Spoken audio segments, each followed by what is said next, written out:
The DASH diet is number one that recommended by most doctors. I would say 70% of doctors will go to that.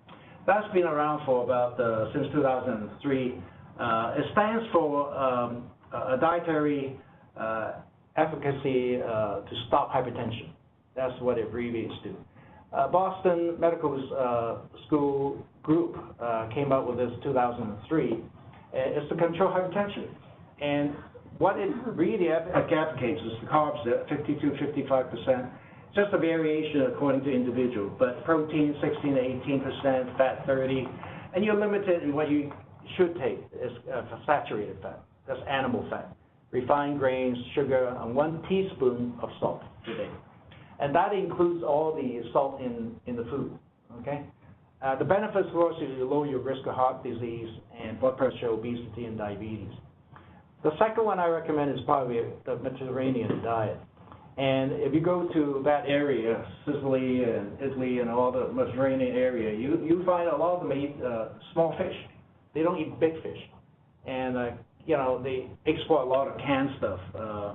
That is, you know, anchovies and all that kind of stuff. The only thing I go against fish is not to eat big fish and not to eat fish that are bottom feeders.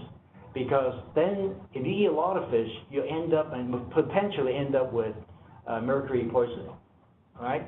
So I would you know, look into that. The salmon is great, right? A little bit pricey. And of course, olive oil, fruits and vegetables, whole grains. The limitation is red meat again, and alcohol. There's some promotion on wine. People say, well, you know, drinking red wine is good for you. We should have a glass each or something like that.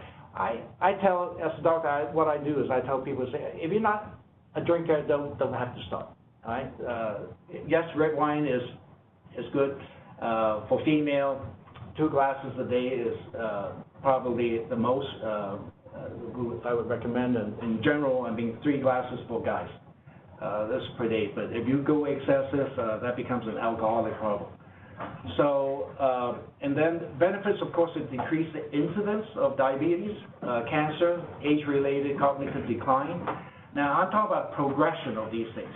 So you do all this in long term. The benefit is in the later years, not the next 5-6 months.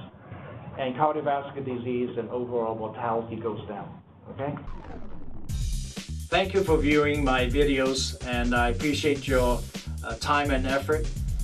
Please don't forget to subscribe, so in the future, any new videos that comes along, you'll be automatically notified.